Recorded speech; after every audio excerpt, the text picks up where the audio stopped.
that's what you do when your horse gets in the chute. First thing you do is halter them.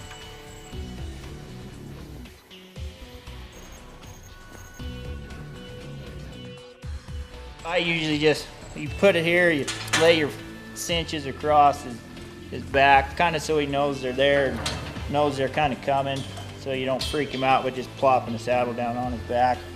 And then, like I said, you just slowly, you'll set it on his back, just kind of talk to him a lot, and just, you know, make sure he knows you're there and doing stuff. You don't have to be rambunctious. But, and you always keep a hold of it, either right here, or like I said, or you can grab like your latigo right here, in case he does something and it rolls. Last thing you want it to falling down into there. So, and then you get a hook. Sometimes you have, a lot of times you'll have a helper, but sometimes you just got to do it by yourself. And if you do it by yourself, like I said, keep a hold of some part of your saddle in some way, shape, or form. You always get your front cinch first. And you bring it up and you try to be as nice as possible and as smooth as possible. Get it snug to where it's not gonna roll off and then fall off. And then you get your back cinch, kind of the same way.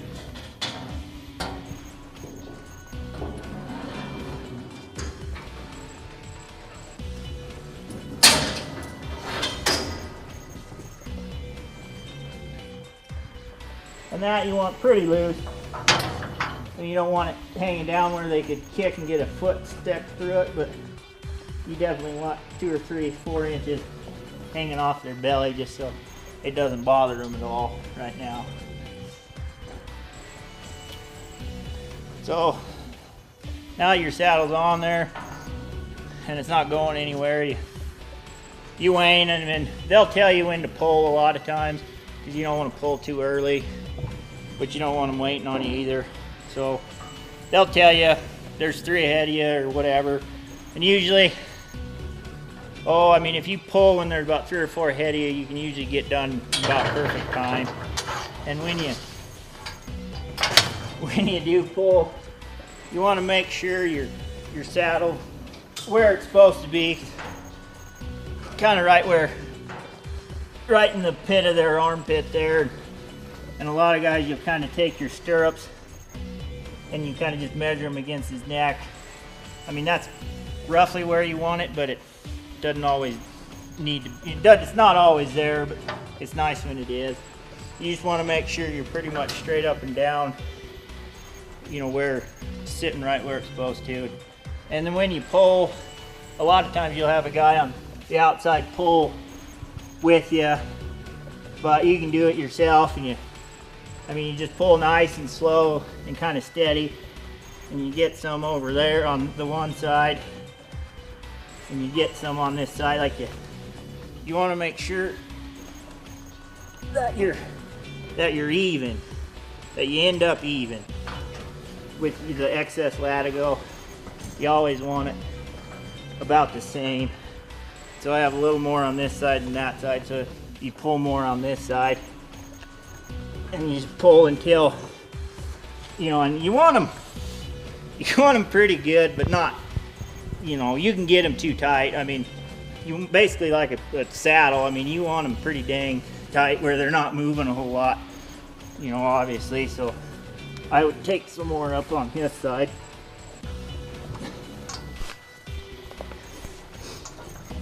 And that's probably good, especially for him.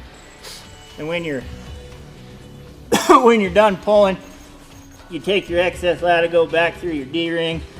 And there's not a lot on this, but then you take them back here and you pull them underneath your saddle and get them out of your way.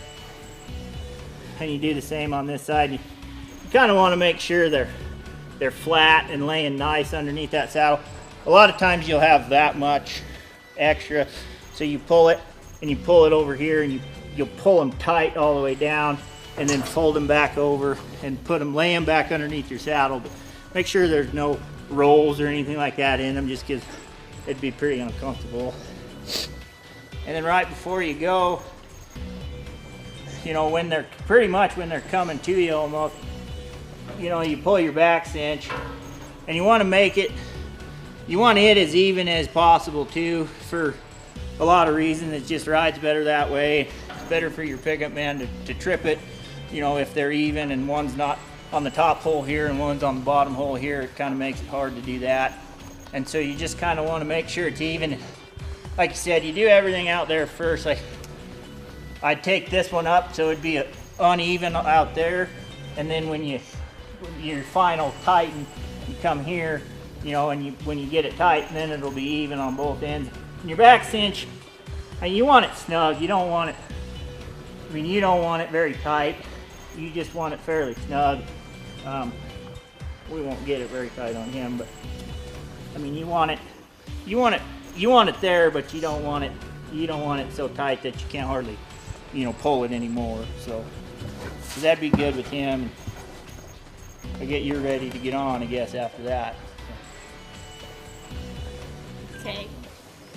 When you're getting on, there's a lot of things going on, and you've got typically someone with a neck rope, right? A lot of guys do. Some old horses don't.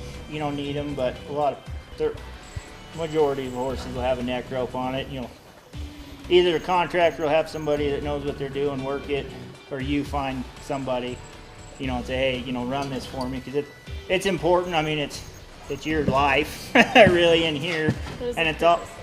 Well, it just keeps them from flipping over backwards. You take it, and you just go around their neck, and they tie it to here, and you know, so they can't flip up over and pin you back there. That's never very fun. So, I mean, that's, like I said, yeah, and it's important that when you do nod your head and open it up, you know, that they know what they're doing and get it off their head. You know, slide it through and get it off, so it's not hanging on their neck when you're riding them. It's not a big deal, but it's a distraction anyways. So. And then, what's the role of your flank man? Well, your stock contractor will have a flank man back here, and they'll have a flank on them already, and it's just a leather of like a fleece lined leather strap, and they'll set it to what they need to set it for that particular horse. Some get them tight, some get them, you know, they'll be that much slack in some of them, and the others will be tight. You just have to, they figure out what's best for the horse, and then as you're leaving, you know, they'll pull to whatever they want it to pull to.